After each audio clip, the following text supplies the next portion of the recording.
देखिए, cancer healer centre एक इम्यूनोसाइंसेस पर आधारित इम्यूनोथेरेपी पर आधारित ट्रीटमेंट है जो ऑल ओवर वर्ल्ड में हमारा ट्रीटमेंट है, जिसमें ये आज 16 सेंटर हमारा खुला है, 16वां सेंटर। ये सेंटर खोलने का मेन उद्देश्य ये था कि टाटा मेमोरियल हॉस्पिटल में कई कैंसर पेशेंट आते हैं जिन्हें लास्ट स्टेजेस पे बोल दिया जाता है कि अब घर ले जाओ, सेवा करो, अब कुछ नहीं हो सकता। उन मरीजों के लिए क्या किया जाए जिसमें कीमोथेरेपी नहीं हो सकती, उन मरीजों के लिए क्या किया जाए जहाँ सर्जरी नहीं हो सकती, उनके लिए इम्यूनोथेरेपी पर आधारित कैंसर हीलर सेंटर का ट्रीटमेंट है जो इवन लास्ट स्टेजेस में, जो हिंदू फैमिली के हिसाब से अगर आप समझते हो गायदान करा दिया, जैसे बोल दिया जाता है कि अब कुछ नहीं हो सकता, ये गायदान कराया हुआ मरीज़ है। ऐसे ऐसे मरीज़ हमारे यहाँ 10-10 साल से ज़िंदा है, नॉर्मल जीवन व्यतीत कर रहे हैं, क्वालिटी ऑफ लाइफ के साथ जी रहे हैं, भले ही क्योर नहीं भी होते तो भी क्वालिटी ऑफ लाइफ के साथ सालों जीते हैं और एक अच्छी जीवन शैली अपनाते हैं। ऐसा नहीं होता कि कैंसर मरीज़ कैंसर हो गया तो मृत्यु निश्चित है, वैसा नहीं है। कैंसर होने पर भी आप जीत सकते हो, आप लड़ सकते हो और आप एक अच्छी जीवन शैली व्यतीत कर सकते हो। पाजी, आपके हाथों से इनॉग्रेशन हुआ है ब्यूटीफुल हॉस्पिटल। बिल्कुल, मैं मेरी तरफ से बहुत शुभकामनाएं मेरे भाई को। Tarang is like not only my best friend, he is like my brother. और जैसे मेरे जितने भी म्यूज़िक साउंड, हमारी जो कंपनी है म्यूज़िक एंड साउंड, उसमें आपने देखा होगा बहुत सारे न्यू कमर्स को हम चांस देते हैं और प्रमोट करते हैं, तो हम उसमें तो पार्टनर्स हैं ही हैं, बट साथ ही साथ जो इनका ये योगदान है पूरी लोगों के लिए जो ये इतनी सहायता करते हैं और हार्ड वर्क करते हैं, उसके लिए मैं इनको बहुत बधाई देना चाहूँगा। और मैंने बोला यार मैं भी आपके साथ जुड़ता हूँ। और अभी मेरे भाई के 16वां ये सेंटर खुल गया है, दिल्ली में बहुत सारे हैं, और जब से मैं जुड़ा हूँ मैं देखता आ रहा हूँ ये सिर्फ सेवा करते आ रहे हैं।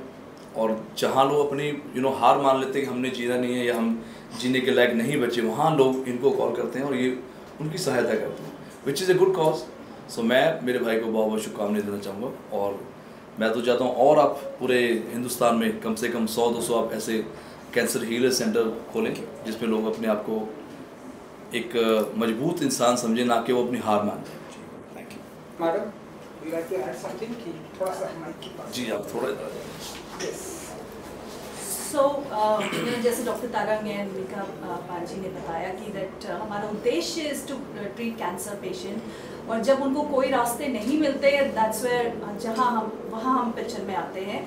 हमारा कैंसर का ट्रीटमेंट जो है इट्स मेनली इंटीग्रेटिव बेस्ड। और इंटीग्रेटिव बेस्ड क्या है कि बेसिकली पूरी तरह आपको हर हाल में, चाहे आपका डाइट हो, चाहे ट्रीटमेंट हो, चाहे आपका काउंसलिंग हो, हर चीज़ की इधर सहूलियत दी जाती है। एंड आई थिंक इंडिया में ज़्यादा इंटीग्रेटिव बेस्ड कैंसर क्लिनिक अभी तक नहीं है, and this is the 16th one जो कि हमने मुंबई में परेल में आज ओपनिंग की है। सो and God willingly we will be able to reach multiple cities। हर किसी के पास आएंगे, उनके लिए जितना बेटर से बेटर हम प्रोवाइड कर सके सर्विसेज, दैट्स आवर उद्देश्य। Thank you so much ji. And sir, जैसा कि आप फैसिलिटी के बारे में बात कर रहे थे कि क्या क्या फैसिलिटी यहाँ पर हॉस्पिटल में अवेलेबल होने वाली है मरीजों के लिए, जैसा कि हम टाटा हॉस्पिटल में देखते हैं लोग 2-2 दिन 3 दिन पहले से लाइन लगाते हैं, तब जाकर उनका कहीं नंबर आता है। आपका यहाँ पर क्या क्या फैसिलिटी अवेलेबल होने वाली है? देखिए, यहाँ पर इम्यूनोथेरेपी के द्वारा ट्रीटमेंट किया जाता है। कीमोथेरेपी, रेडिएशन एंड सर्जरी के बाद अगर कोई फोर्थ मोडालिटी आती है वो इम्यूनोथेरेपी आती है। इम्यूनोथेरेपी मतलब यहाँ पर इम्यून सिस्टम इतना ज़्यादा बूस्ट होता है दवाइयों के ज़रिए कि रोग प्रतिरोधक क्षमता इतनी ज़्यादा बढ़ती है, शरीर का इम्यून सिस्टम इतना ज़्यादा बढ़ता है कि नॉर्मल सेल कैंसर सेल को ख़त्म करते हैं। अच्छी बात यह है कि जब भी आपने कैंसर के मरीज़ को सोचा होगा तो आपने सोचा होगा कि वो आदमी है, वो लेडी जिसके बाल नहीं है, जिसके आईब्रोज नहीं है, जिसके बाल उड़ चुके हैं और बिल्कुल आधा अधूरा, बिल्कुल आधा शरीर रह गया है। कैंसर हीलर सेंटर का मरीज़ वैसा नहीं होता, वो नॉर्मल जीवन जीता है। आप उसको देख के नहीं कह सकते कि अरे हो तुम्हें कैंसर है, वो आप नहीं पहचान पाओगे। कोई भी कैंसर का मरीज़ कैंसर हीलर सेंटर का पिटी सिचुएशन में नहीं रहता, उसके साथ सिंपैथी नहीं भरी जाती, वो एक वॉरियर की तरह होता है। मैंने भाई से ये सीखा है, मतलब पूरी दुनिया के लिए मीका पाजी, आज मैं दिल से इस माध्यम के ज़रिए इनको शुक्रिया अदा करना चाहता हूँ कि ये इन्हें ट्रैवल करना था, इन्हें इनका एक शो था, इन्होंने वो शो मेरे लिए स्पेशली कैंसिल किया कि जब मैंने बोला कि पूजा भी हो रही है तो मैं उधर भी पूजा है और इधर भी पूजा है। और मैंने देखा बहुत सारे लोग ना, जैसे हमने बहुत सारे हॉस्पिटल देखे या हॉस्पिटल देखे, कभी भी लोग खुल के कैंसर के बारे में बात नहीं करते, है ना। अब हमने देखा और हर चीज़ की हम बातें करते हैं। इवन कोविड का इतना हमने प्रचार करा, कोविड के बारे में इतना कुछ समझने की कोशिश करी, समवेयर वी ऑल स्केर्ड, हम सब डरते हैं कि नहीं यार इसके बारे में बात करें, क्या है, पता ही कुछ नहीं है। बट जब से मैं डॉक्टर तरंग को मिला हूँ, एक लौते डॉक्टर हैं, इवन इनके इंस्टाग्राम पे भी हमेशा ये बहुत अच्छी स्पीच देते हैं, बहुत एक मोटिवेशन स्पीच देते हैं लोगों को, जो लोग थक जाते हैं, हार जाते हैं। तो आई गेस ऐसा ज़रूर होना चाहिए कि लोग इसके बारे में जानें, इसके बारे में खुल के बताएं, बिकॉज कैंसर का मतलब तुम्हें हर आदमी डर जाता है कि पता नहीं क्या होगा, व्हाट इज़ नेक्स्ट। तो मैंने सिर्फ इनको देखा है या दीपिका भाभी को देखा, जो हर रोज़ इंस्टाग्राम पे अपना बताते हैं, सोशल मीडिया पे बताते हैं कि इसके बारे में और नॉलेज देते हैं। तो आई गेस मेरी तरफ से बहुत शुभकामनाएं भाई कि आप अच्छा कार्य करने जा रहे हो। एंड और भी जो लोग हैं हमें देख रहे हैं, please follow him on Instagram, Twitter and Facebook, ताकि आपको और इसके बारे में जानकारी मिले। कई लोग तो पहली स्टेज भी नहीं होती, पहले ही डर जाते हैं। नॉर्मली किसी को थोड़ा सा ब्लड भी आता है तो वो डर जाता है कि यार पता नहीं मेरे को क्या हो गया है, नाम सुन के डर जाता है। यहाँ तक कि वो जाना भी नहीं चाहते हॉस्पिटल, उसके बारे में टेस्ट भी नहीं कराना चाहते। नॉर्मली कोई प्रॉब्लम आ जाती है उसमें वो डर जाते हैं। But I guess this is the right time कि आप सभी को इसके बारे में और अवेयरनेस होनी चाहिए। And we have a special doctor and Deepika ma'am is here for you guys.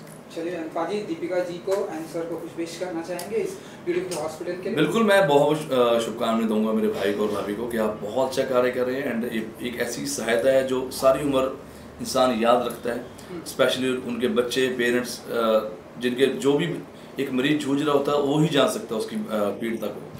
But through the doctor बोलते हैं भगवान के आगे, भगवान के बाद एक ही होता है, वो है डॉक्टर, जिससे हम उम्मीद लगाते हैं। सो माय ब्रदर डॉक्टर तरंग, आप बहुत अच्छा काम कर रहे हैं और यूं ही लोगों की सहायता करते रहें। एंड भाभी आपको भी बहुत बहुत मुबारकें। एंड थैंक यू एवरीवन, आप सभी लोग टाइम निकाल के आए हैं। एंड मैं चाहता हूँ कि इसके बारे में आप प्लीज़ इसको और अवेयरनेस जगाएं और ये मैसेज हर घर में पहुँचना चाहिए जी। बिकॉज कैंसर और डर को डिटैच करना ज़रूरी है। कैंसर और डर साथ में ना हो, ये रेल की पटरी की तरह साथ में चलते रहते हैं ये वो दो वर्ड्स।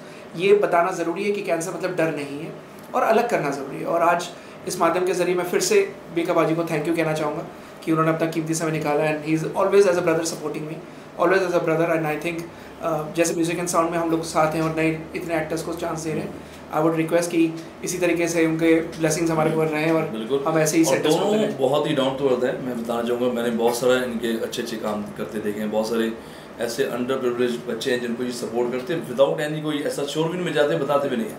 मेरा तो एनजीओ है ही डिवाइन टच, लेकिन इनका भी बहुत बड़े लेवल पे ये लोग, इनके स्कूल्स बहुत हैं बच्चों के लिए इन्होंने खोले हैं जहाँ फ्री एजुकेशन मिलती है और एवरीथिंग ये प्रोवाइड करते हैं उन अंडर प्रिविलेज चिल्ड्रन को। Thank you sir. Thank you. Thank you.